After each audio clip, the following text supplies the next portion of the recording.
Bonjour à toutes, bonjour à tous, c'est le 3e numéro de Classe Affaires, nous sommes toujours à l'IFTM 2025 et cela fait 4 ans, non pas que nous sommes à l'IFTM 2025 mais cela fait 4 ans que le rail français s'est ouvert à la concurrence. Et là on a décidé aujourd'hui de faire un petit bilan de ces 4 années et de tracer des perspectives. Pour ce faire, nous avons à notre table Catherine Pillant-Lebars. Alors Catherine, vous êtes directrice générale adjointe des opérations de Le Train, si j'ose dire, à savoir voilà, des impétrants en fait, hein, des personnes qui veulent pénétrer ce marché, qui sont en train de se préparer à faire rouler des trains un jour ou l'autre. Vous nous expliquerez tout ça. On a également Cédric Dufour avec nous qui va nous offrir une vision un peu plus globale des choses puisque vous êtes un agrégateur ferroviaire. Cédric, vous vous occupez des ventes B2B pour Trainline. Je ne sais plus si j'ai dit votre nom, c'est Cédric Dufour. Voilà. Merci David. Et puis bien entendu, si on parle de train et qu'on est en France, on invite la SNCF évidemment. Et la SNCF elle est représentée aujourd'hui par Frédéric Laurent-Miel. Et Frédéric, tu t'occupes de la distribution auprès des agences, auprès des entreprises. Donc le B2B pour SNCF. Ok, très bien. Alors, j'espère que c'est bon au niveau du son, c'est un peu bruyant autour de nous. On va essayer de s'entendre tout de même. C'est ça, c'est l'IFTM, voilà, il y a du bruit. Bon, commençons par le commencement. 4 ans après l'ouverture à la concurrence du rail, on va demander à celui qui peut comparer activement par rapport à la situation antérieure, à savoir Frédéric. Qu'est-ce que ça a changé pour la SNCF? La SNCF y était prête, vraisemblablement. A-t-elle été surprise? A-t-elle été... Dites-nous. Ça fait 4 ans. En réalité, ça fait bien plus que ça puisque la concurrence ferroviaire, elle a été décrétée ou en tout cas inscrite dans les textes depuis 2009. On l'oublie parfois, c'était la concurrence libre dans le transport international ferroviaire et puis petit à petit elle s'est encore plus ouverte et on le sait tous, ça a commencé un peu plus tôt dans certains pays européens autour de nous à partir des années 2010 on va dire. Est-ce qu'on est les derniers nous la France?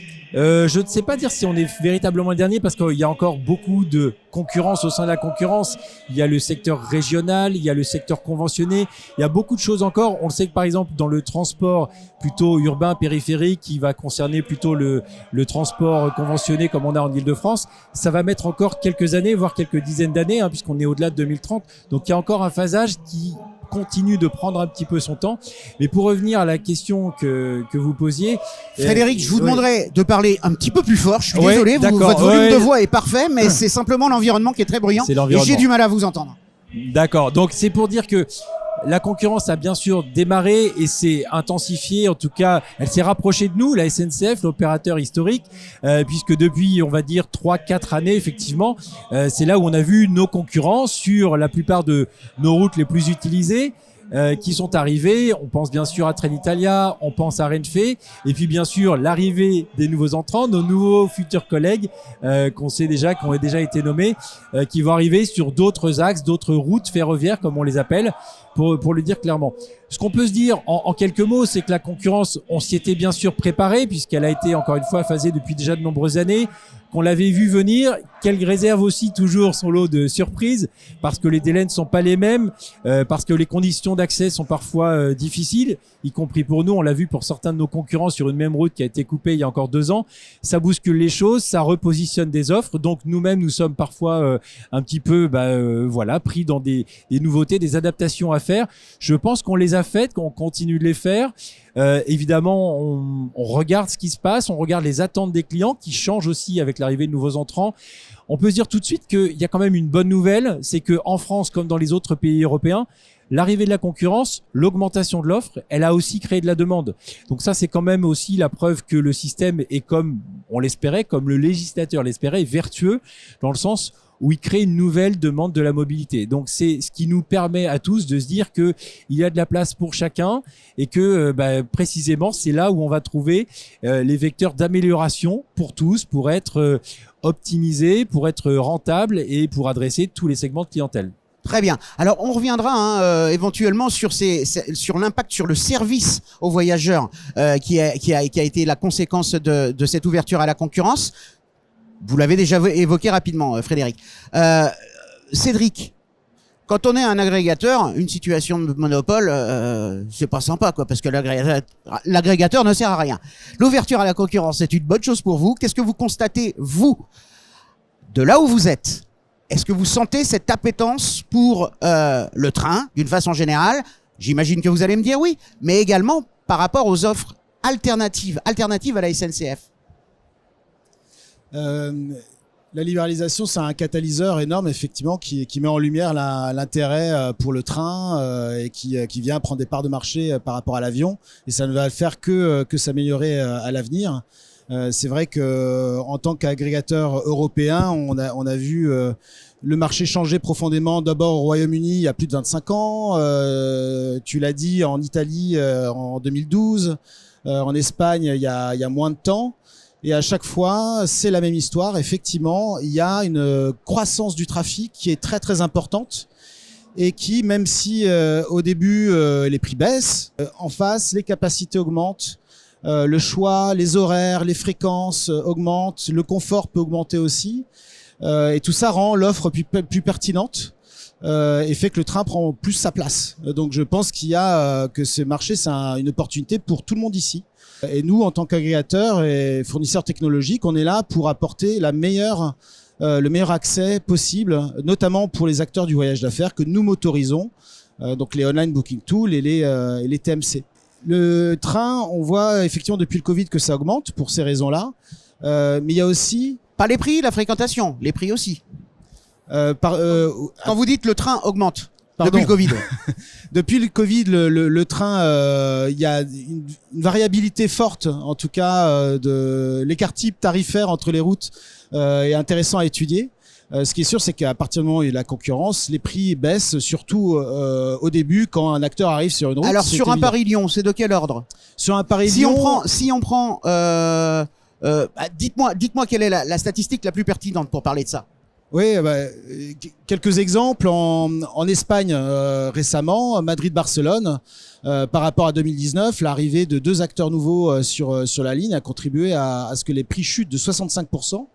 Pour un trafic qui a augmenté qui a fait x3 en très peu de temps. Oui, c'est très impressionnant. Et une route qui auparavant était opérée par plusieurs compagnies aériennes. Il n'y a plus Vueling qui a arrêté, par exemple, et qui était le principal opérateur sur la route. Donc voilà, ça démontre vraiment cela. Plus proche de nous en France, effectivement. Sur les routes où Trenitalia, par exemple, est arrivé plus récemment, on observe sur le Paris-Lyon, en B2C chez nous, des tarifs qui ont baissé de 40% avec une augmentation de plus de 60% du trafic. Et sur Paris-Marseille, plus récemment, c'est de l'ordre, globalement, sur le marché, je ne parle pas d'un acteur en particulier, mais les prix ont baissé de environ 29% là cet été par rapport à l'été précédent, avec chez Trendline en tout cas des ventes qui ont fait plus de 100%. Je parle bien de Trendline et pas du marché globalement, mais qui montrent que très vite, ces nouveaux acteurs prennent leur place, tout en ayant un trafic qui contribue aussi à l'opérateur historique qui a sa carte à jouer. Alors, le fait est que les prix baissent. Alors, soyons concrets, si on prend un Paris-Lyon, les prix baissent parce que Trenitalia arrive. Trenitalia a une politique tarifaire agressive. Il se trouve que Trenitalia perd de l'argent. C'est comme un produit d'appel, on va dire. Je crois qu'il y a ils ne payent pas ils n'ont pas de droit de péage pendant un certain temps et ça va bientôt s'arrêter. Ils ont des droits de péage, mais qui sont négociés. Et c'est dans le cadre d'un mécanisme tarifaire avec le gestionnaire d'infrastructure, avec SNCF Réseau, pour favoriser l'arrivée des nouveaux entrants, où pendant les 2 ou 3 premières années, on a des tarifs qui sont un petit peu réduits par rapport aux tarifs habituels, mais qui ont vocation à se normaliser dès le ramp-up, en fait, l'augmentation de l'offre de services du nouvel opérateur terminée. D'accord. Alors, Trenitalia. Bon, merci pour cette précision, Catherine. Avec des droits de péage un peu plus bas que ceux qu'ils devraient payer, que ceux que paye la SNCF, finalement. Mais 150 millions de pertes, je crois. Certes, un volume qui va augmenter puisque ils vont passer de 9 à 14 allers-retours sur cette ligne qui est normalement très rentable. Il se trouve que la SNCF doit s'aligner sur les prix de Trenitalia. Et alors, en termes de rentabilité, quel problème ça pose? Je pense qu'il faut être effectivement précis dans les termes parce que s'aligner n'aurait pas forcément de sens. Comme vous l'avez dit, c'est positionnement tarifaire du nouvel entrant qui veut marquer une gamme claire, lisible et très accessible, et c'est bien normal.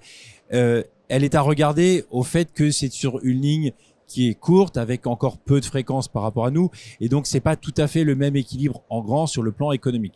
Ce qu'il faut bien regarder, c'est que l'observation de ces prix qui facialement sont affichés plutôt bas, pour nous, ça n'aurait pas de sens de faire un alignement stricto sensu.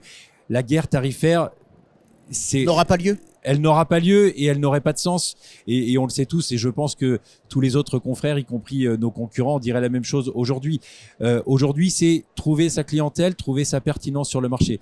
Quand on dit que les prix de la SNCF ont été observés comme dans une baisse, évidemment, si je regarde de l'équilibre de la SNCF, nous n'avons pas baissé les prix de 40% ou dans les ordres de grandeur que j'ai indiqués. En revanche, ça veut dire qu'à certains moments de la journée, le positionnement des trains fait que si le remplissage profite aussi aux concurrents, les remplissages de SNCF vont avoir un profil différent et vont donc montrer facialement des tarifs d'accès plus accessibles ou encore moins chers.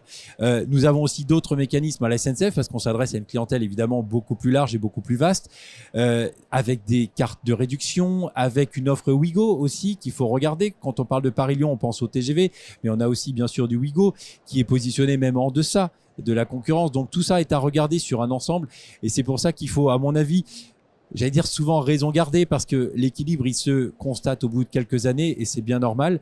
Mais encore une fois, ce qu'il faut retenir à la fin de l'équation, c'est que chacun trouve sa place et normalement, si les choses sont bien faites, et on peut dire qu'en France, comme dans les autres pays européens, elles le sont, ça génère du trafic supplémentaire, donc de la demande, donc des capacités et donc des prix plus accessibles. C'est ça qu'on appelle le fameux modèle vertueux qu'on évoquait juste avant. Et puis quand le prix baisse et puis qu'on veut garder un petit peu la même rentabilité, il faut mettre plus de voyageurs. Peut-être d'où le TGV M qui transporte beaucoup plus de voyageurs, qui va entrer en service, je ne sais plus quand, incessamment, là en 2026. Dès l'année prochaine, ouais, ça y est, d'ailleurs, on peut voir déjà sur le salon, un peu en avance de phase, on a des modélisations de réalité virtuelle. On a lancé aussi une nouvelle classe de service Optimum Plus sur la route Paris-Lyon qu'on évoquait tout à l'heure parce que c'est la ligne la plus utilisée.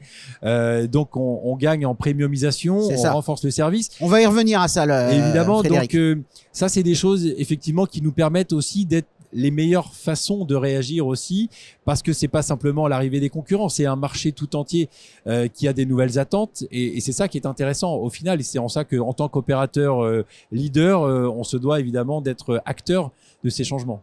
Je vais donner la parole à Catherine, même si Cédric, je sentais une volonté de prendre la parole, je vous la redonnerai. Catherine, vous avez entendu ce qu'a dit Frédéric, ça doit vous faire plaisir, il a dit, je cite, il y a de la place pour tout le monde. Mais alors, si vous voulez, on le sait, et j'entends aussi tous les sujets autour de cette guerre des prix. C'est vrai que quand on regarde des marchés comme l'Espagne ou l'Italie, on est, je pense, dans des situations qui sont en fait complètement différentes du cas français. L'Espagne et l'Italie étaient, comme le disait Cédric, des pays où en fait le train avait une part modale très faible. Les personnes ne voyageaient pas avec le train, ils avaient l'habitude de prendre l'avion, de prendre la voiture. Et l'arrivée de la concurrence, que ce soit Italo en Italie ou Ouigo Spain en Espagne par exemple, ou Avlo, ont permis en fait de convertir des voyageurs, qu'ils soient business ou loisirs, au train. Si je puis me permettre, je le précise pour les personnes qui nous regardent, je me souviens d'un speaker que j'avais interviewé, ça devait être quelqu'un de chez Trenitalia, qui me disait que sur la route Milan-Rome, avant donc c'est quand même une route qui est importante, comparable à un Paris-Lyon, avant l'ouverture à la concurrence en Italie, ça fait longtemps, ça fait une dizaine d'années je crois. 2012, oui. C'est ça à peu près ? 2010. 2010, c'est ça, 15 ans. Et avant l'ouverture à la concurrence, 30% de ce trajet-là se faisait en train, 70% voiture ou avion. La proportion a tout simplement été inversée. Exactement, et c'est vrai que quand on regarde le marché français en lui-même, aujourd'hui, les liaisons grande vitesse sont des liaisons qui sont radiales, c'est-à-dire que ce sont des liaisons qui servent Paris. Et donc, par exemple, vous avez du Paris-Rennes, du Paris-Nantes, du Paris-Lyon, mais vous n'avez pas de liaison entre les métropoles de France. Or, certaines sont très bien reliées avec des infrastructures grande vitesse, et on a aujourd'hui des voyageurs, que ce soit des voyageurs loisirs ou des voyageurs affaires, qui doivent prendre leur voiture ou prendre un train qui s'arrête à Paris pour faire un trajet, par exemple, entre Bordeaux et Nantes, entre Bordeaux et Rennes, entre Bordeaux et Marseille. Parce que tout simplement, le train n'est pas performant par rapport à la voiture. Et donc, ce que le train va proposer avec ses premiers services sont 2 premières lignes interrégionales directes entre Bordeaux et Nantes en moins de 3 heures et entre Bordeaux et Rennes en moins de 3h30. Et là, effectivement, on est vraiment dans la complémentarité de l'approche de marché.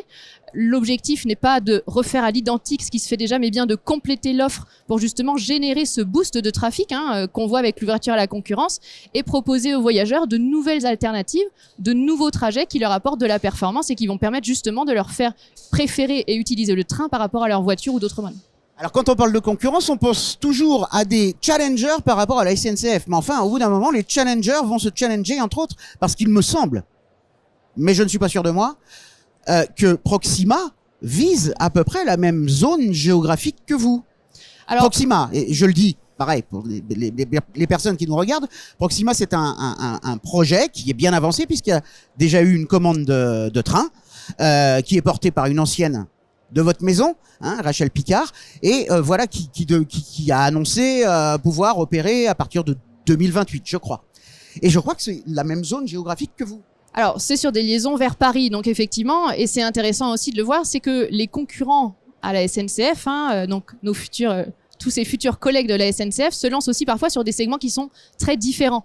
Effectivement, on peut avoir Proxima sur du complément à ce marché radial qui est un petit peu saturé en termes de fréquentation. Des concurrents comme le train qui vont venir se lancer sur des offres très complémentaires avec ces lignes interrégionales par exemple et essayer de venir en fait développer ce marché, développer une nouvelle dimension du marché de la grande vitesse en France. D'accord. Alors, on a parlé des prix. Parlons du service. Frédéric, tout à l'heure, ce que vous disiez, c'est entre les lignes, ça voulait dire que, voilà, ça vous a, j'allais employer une expression, mais il y a un gros mot dedans, donc ça vous a boosté, ça vous a incité, voilà, à revoir une partie de votre offre sous l'effet de ce que vous constatiez chez les concurrents. C'est ça que vous disiez entre les lignes, et donc d'améliorer votre offre. Je crois que à peu près toutes les personnes qui ont essayé là où les classes business de Trenitalia, les ont trouvées meilleures que ce que propose la SNCF.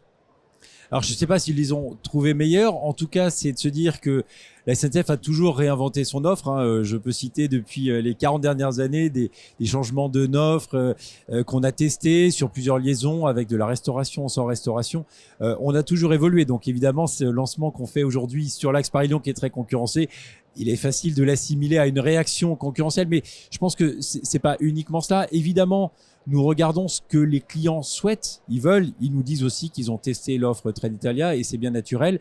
Et donc, c'est par ce biais-là et ces nouvelles attentes, il y a aussi des nouveaux clients. On a dit que ça a créé une nouvelle demande. Ça veut dire aussi qu'il y a des nouveaux voyageurs qui ne prenaient pas le train, qui vont l'utiliser pour des usages différents, aussi pour du loisir. On voit que les usages depuis le Covid ont aussi beaucoup évolué. Il y a le bleisure, comme on dit. Donc, il y a un vrai changement radical du comportement des usages qui nous inspire toujours. Donc évidemment, on va dans ce sens-là.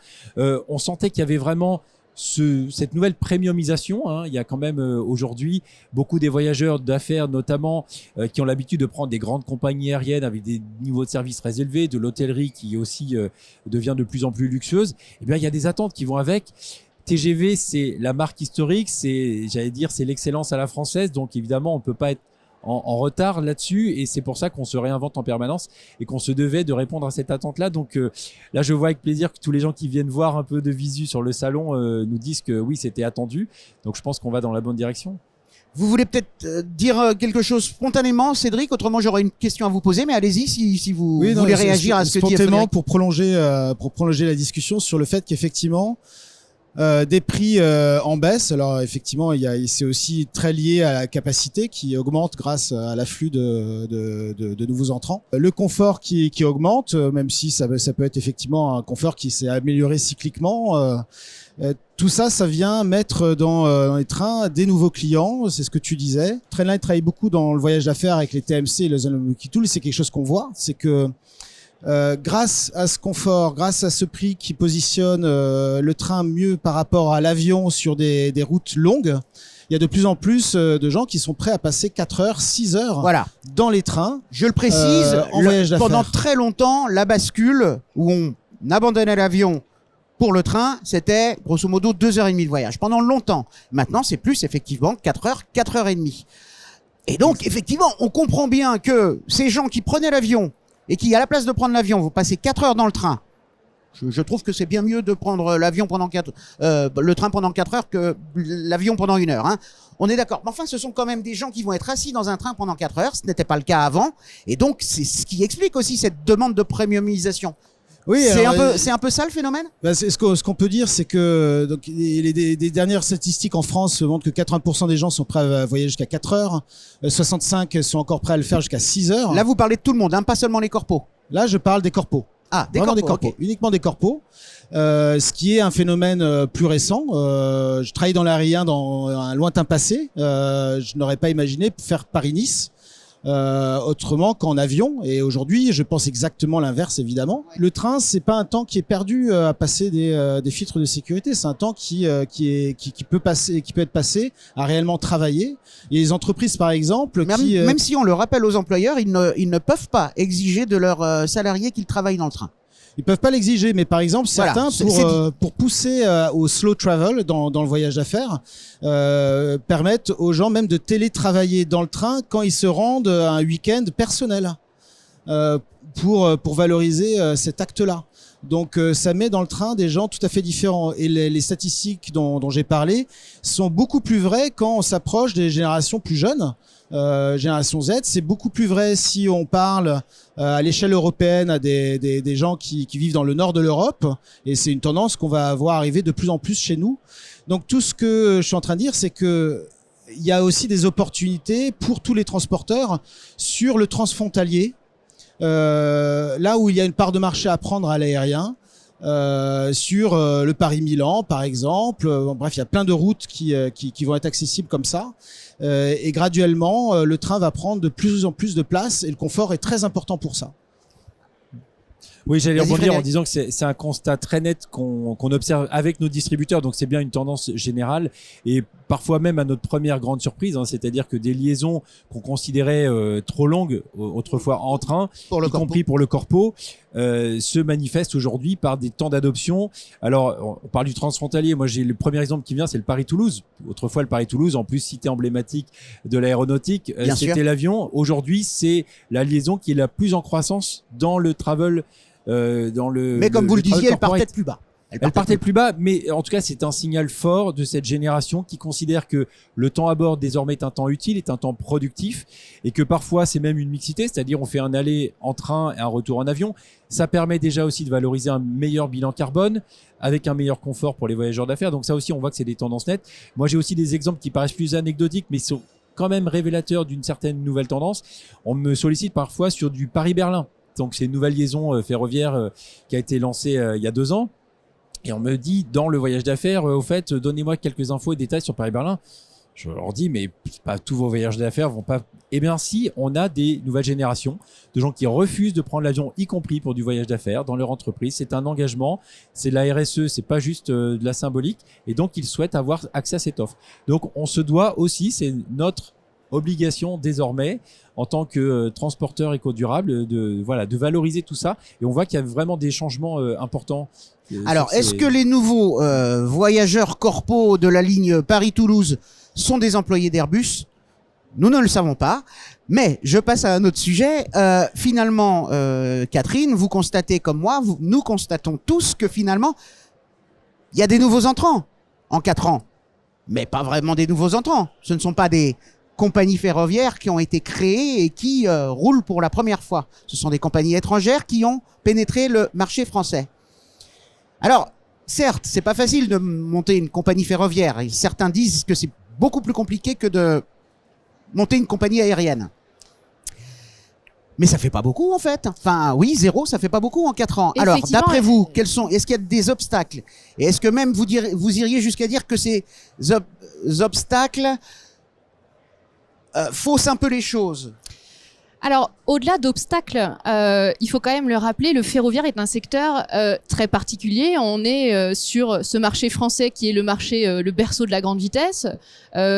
un monopole historique avec un opérateur très fort, comparé à d'autres pays où leurs opérateurs nationaux étaient un petit peu moins présents.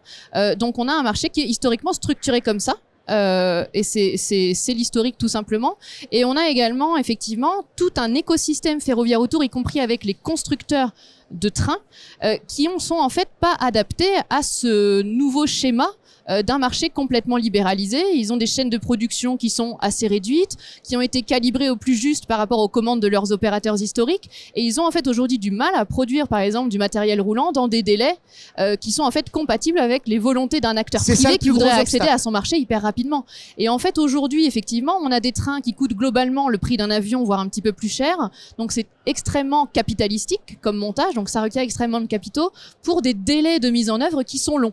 Donc ça veut dire tout simplement que ce ne sont pas tous les investisseurs qui vont se positionner sur ces marchés-là avec des délais d'attente longs, et c'est aussi que ça va prendre du temps tout simplement pour arriver sur ce marché. On le voit effectivement avec tous les projets qui ont été lancés ex nihilo, à partir vraiment de start-up, et effectivement ça explique qu'on est aujourd'hui en France en fait des opérateurs nationaux qui arrivent sur le marché français avec leur propre matériel qu'ils ont homologué pour le marché français, mais qui était du matériel qui était déjà en service, qui roulait déjà ou qui bénéficiait de commandes précédentes.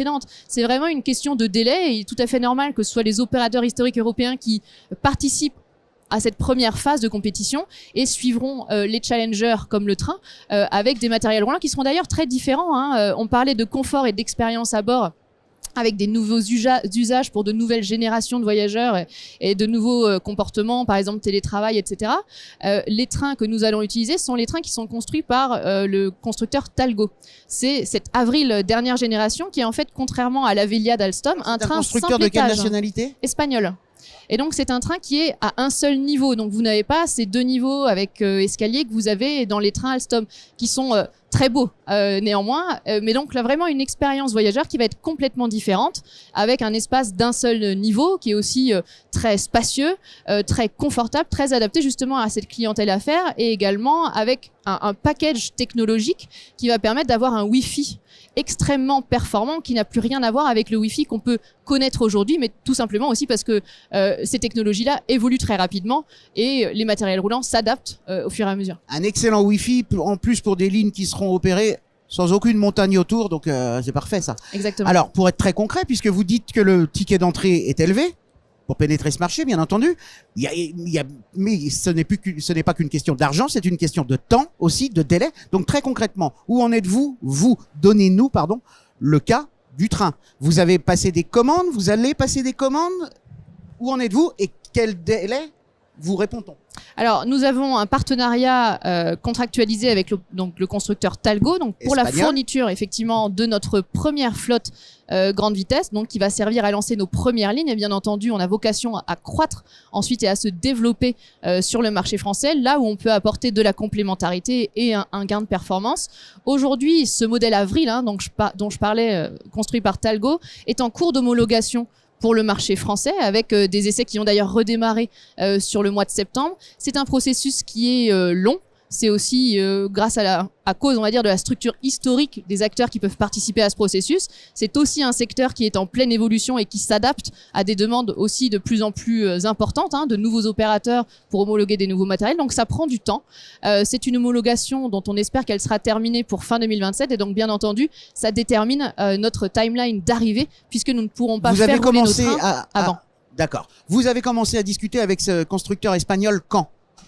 Ça fait très longtemps. On a consulté le marché des pour constructeurs une idée des délais. Dès 2022. Dès 2022. Tout à Et fait. vous me dites donc que les premiers trains devraient être livrés... Enfin non, l'homologation. À compter de 2028, puisque leur homologation ne Ouais. sera finalisée, si tout va bien, qu'à la fin de l'année 2027. Oui, voilà, ce sont donc des délais très longs parce Ce que sont des là, délais il se passe extrêmement longs. 6 ans. Ok. Tout à l'heure, Cédric, vous parliez de liaison transfrontalière. Il y a un problème à ce niveau-là. Je sais que par exemple, la FTM, l'Association française des travel managers, une de leurs vieilles revendications, c'est que on puisse acheter sans problème, sans difficulté, sans pain point, un train qui va par exemple de Paris à Vienne, puis de Vienne à Munich, puis de Munich à Paris, sans aucun souci. Et ça n'est pas vraiment possible. Ça n'est pas vraiment possible parce que manque de coopération entre les différents opérateurs des différents pays. Vous voulez me répondre sur ce sujet, Frédéric? Je vois que vous avez des choses à dire aussi dessus, mais on va laisser Cédric commencer. C'est de le voir du point de vue distribution en premier. Disons qu'historiquement, il y a plusieurs freins qui freinent dans le voyage d'affaires, en particulier l'adoption du train, notamment dans les outils que les entreprises veulent pouvoir utiliser pour réserver leurs billets. Et ça, ces freins-là augmentent avec la fragmentation, puisque elles ont besoin d'avoir un contenu exhaustif dans leur outil, donc tous les contenus. Elles ont besoin d'avoir ces contenus mais de façon intelligente, c'est-à-dire combinable, hein, et c'est ce que vous étiez en train de dire, c'est-à-dire pouvoir combiner dans une seule transaction plusieurs opérateurs plutôt qu'avoir à faire 2, 3 bookings différents. Elles ont besoin aussi, en tout cas, elles l'expriment, de fonctionnalités les plus proches possibles du B2C, parce qu'elles comprennent pas pourquoi en B2B, historiquement, elles n'avaient pas la même expérience utilisateur qu'en B2C. Par exemple, sur la prévente qu'elles souhaitent pouvoir faire en ligne.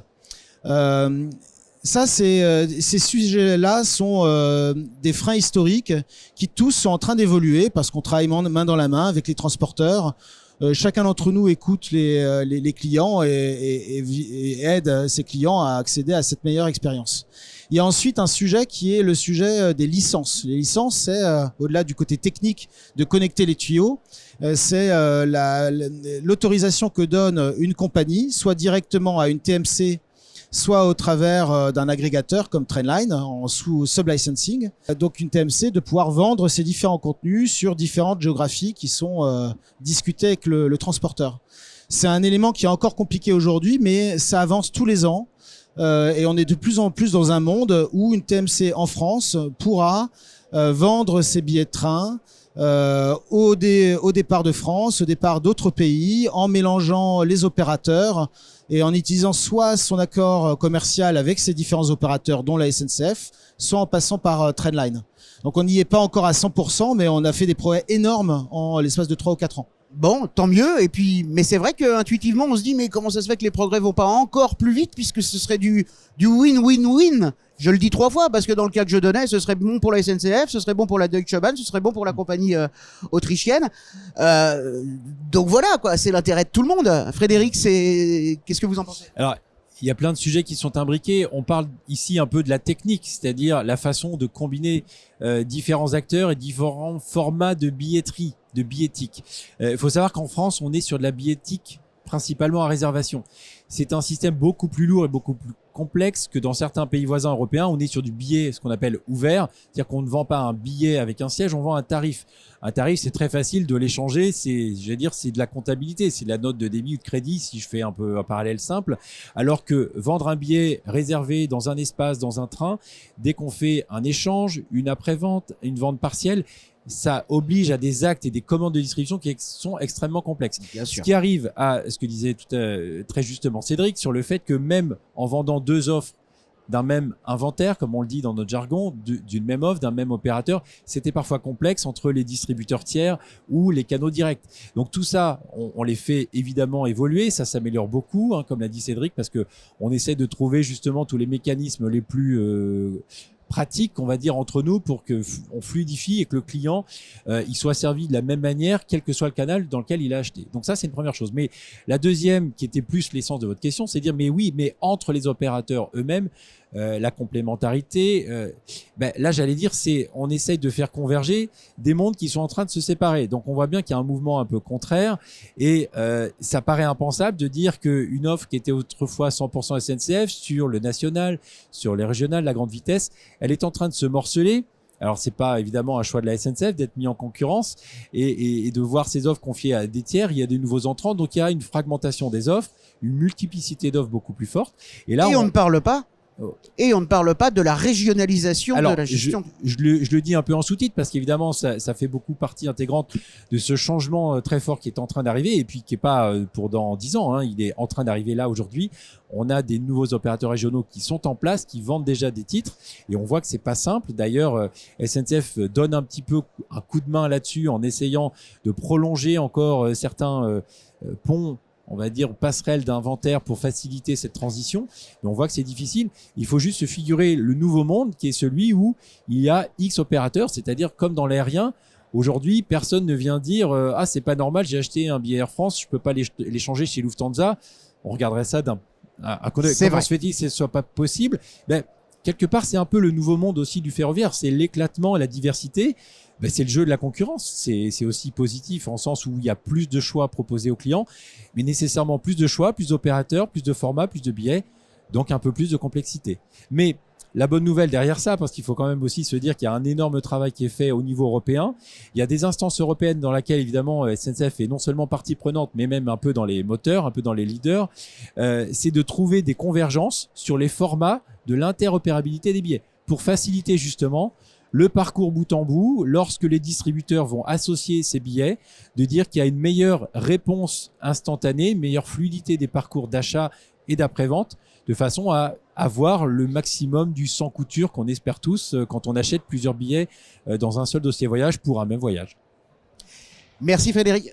Je vais juste rajouter qu'on a tendance, c'est vrai, souvent à faire du ferroviaire une singularité où on devrait avoir une offre unique ou en tout cas agrégée en un point unique et disponible pour le client en un point unique. Aujourd'hui, effectivement, moi, je suis tout à fait d'accord avec Frédéric. On a une offre qui va être plus diverse. Et il faut effectivement que les formats techniques permettent de mettre en place des synergies intensives qui vont être là encore du win-win pour tous les opérateurs, comme on le voit dans l'aérien, et qui vont permettre aussi de pouvoir prendre en charge le voyageur sur l'intégralité de son trajet. Quand on va, par exemple, nous-mêmes lui vendre un trajet en correspondance avec un TER et prendre notre responsabilité de distributeur et de premier transporteur, l'objectif là, c'est vraiment convertir les voyageurs à l'usage du train, et pour ça il faut leur offrir un service de qualité, y compris sur la prévente et sur la prise en charge des éventuels aléas, parce que notre infrastructure est telle qu'elle est aujourd'hui, on aura toujours des sangliers sur les voies, et donc ça arrivera qu'on ait des retards, mais il faut simplement qu'on prenne en charge le client de la bonne manière, et ces synergies-là sont vraiment le moyen pour le faire. Il y a de plus en plus de sangliers. Les chasseurs ne font pas leur boulot, mais c'est un autre sujet, et je vous inviterai prochainement pour en parler si vous le souhaitez. En attendant, on s'arrête là. On s'arrête là. On a dit beaucoup de choses. Il en resterait énormément à dire, et je vous remercie beaucoup d'avoir accepté notre invitation. Merci beaucoup. Merci à tous. Merci.